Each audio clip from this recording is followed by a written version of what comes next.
Right. Hello, everyone. My name is Olubunmi Ajayi, and my paper is titled "The Ethics of Corporate Governance, Board Formation, and Executive Compensation Scheme."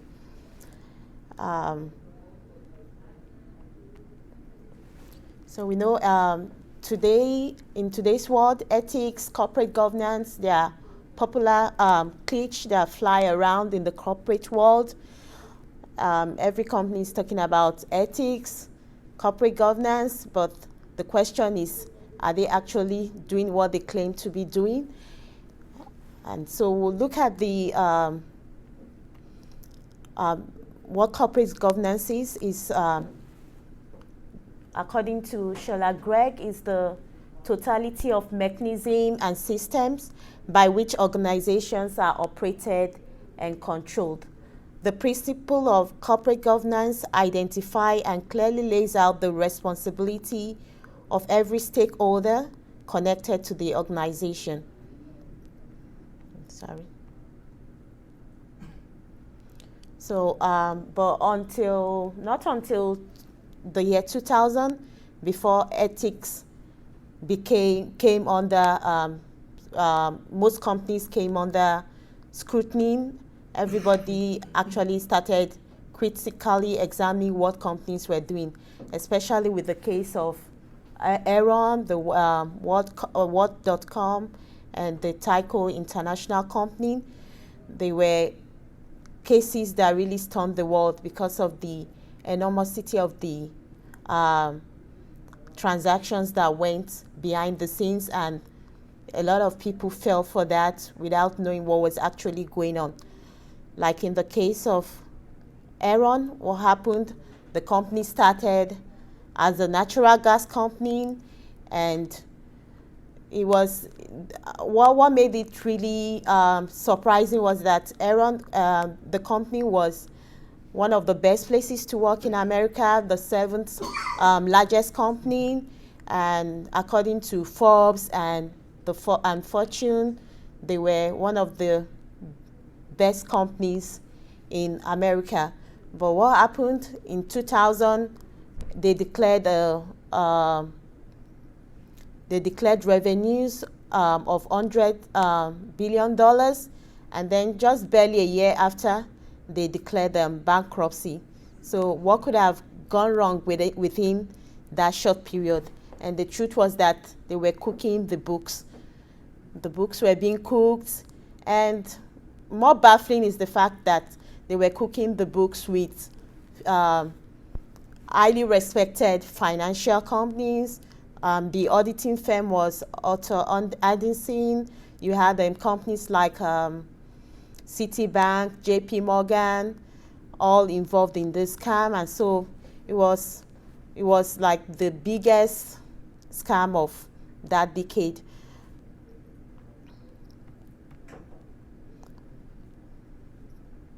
So Otto Addison went all to the extent of even destroying the books, and so the legislative arm of the government had to rise to the occasion, and that was when they brought out the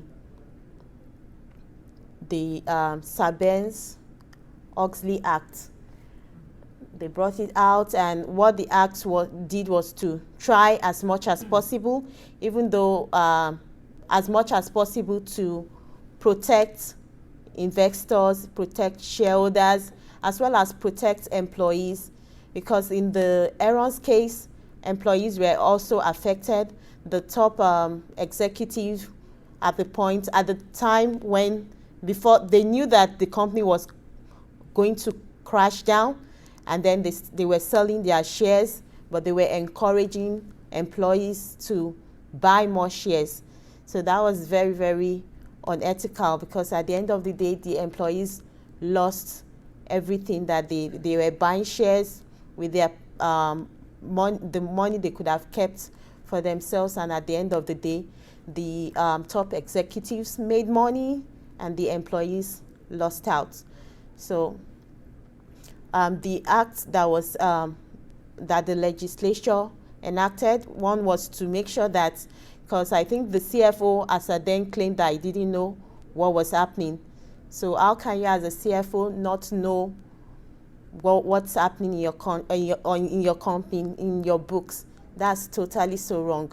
And so the act was enacted to make sure that the CEOs and CFOs are on top of the books. They know what's going on. They have all the information. They understand the information that is being sent out to the public. And then another thing was that every company, were there codes of ethics in this company?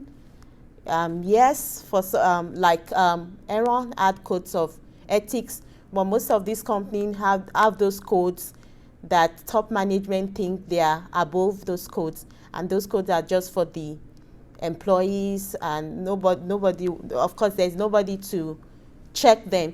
Most of the board, formation of the board was based on the CEO. The CEO most times is the chairman of the board, and most of the time the other members of the board will be brought in by the CEO, who are his friends, and so there's no way they can check their friend. So the CEO, so that means that the CEO has lots of powers.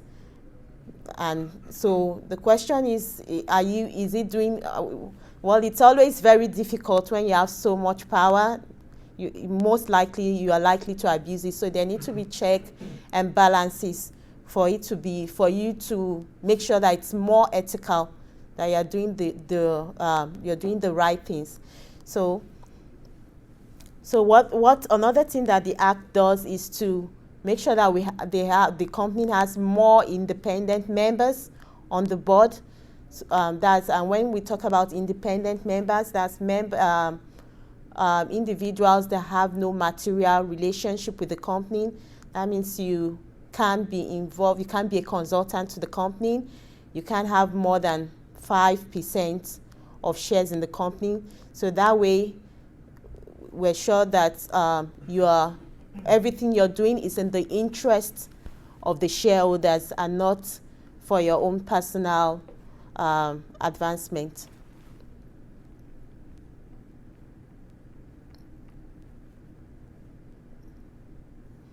So another thing that the SEC, that's the Security and Exchange Commission, also said was that from now the audit committee and the compensation committee have to be made up of majorly independent members, so that way they are able to scrutinize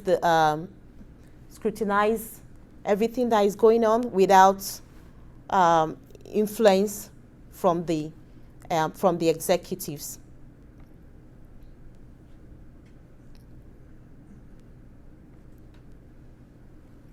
So now we look at the executive compensation.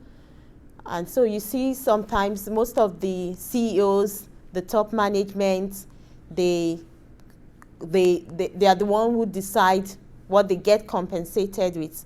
Or the board, even when the board decides, like you have companies where the CEO is a board member in that company, and the CEO of the other company is also a board member in this company. Let's say company A, the CEO of company A is a board member of company B, and the CEO of company B is a board member of company A. So what happens? They collude together and make sure that they serve their own interest.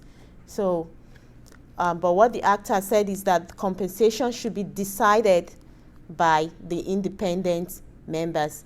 And even though there's no situation like overcompensation, the outside board members will decide based on what they think it's appropriate, based on what they think the CEO is the work the CEO is doing.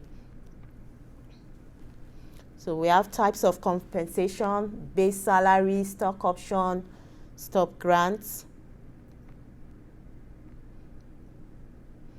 So, but there have been some issues in compensation, like in the case of Disney CEO, he was given stock options worth millions of naira,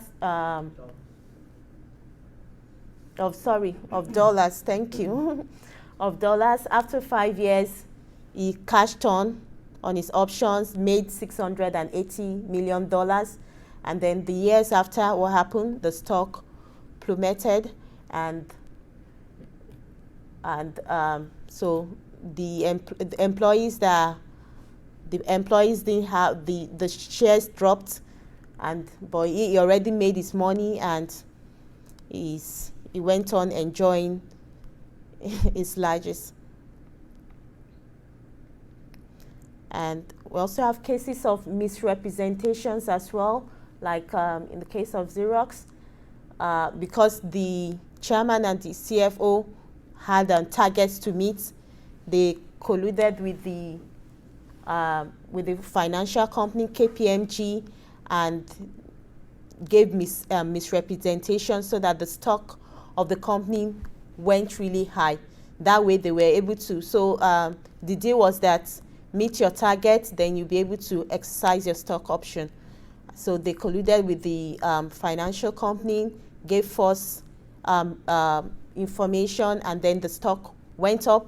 That way they met their target, they were able to sell their options, but then the scheme was uncovered and the price went down. And who suffers all this?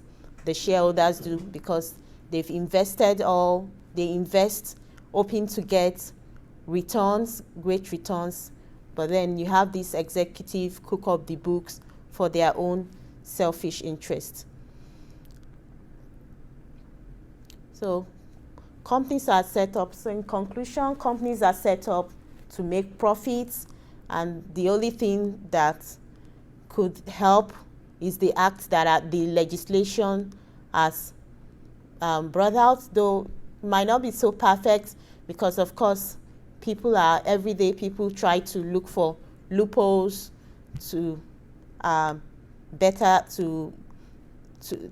cash on. They look for loopholes to cash on, and so I think it's a great step forward that we're looking at outside independent directors, but how independent can these directors be? But then what all shareholders have to do is make sure they continue to communicate, because one of the recommendations of SEC is also that there's an open line communication between the shareholders and the board of directors, so that the board of directors, the shareholders know what the board of directors are doing, and that way they can be able to monitor the activities of the executive and be able to make sure that their investments are worthwhile. So, all right, so thank you. Are you an accountant? Are you an accountant? No, I got it. Kudos for you. Most people.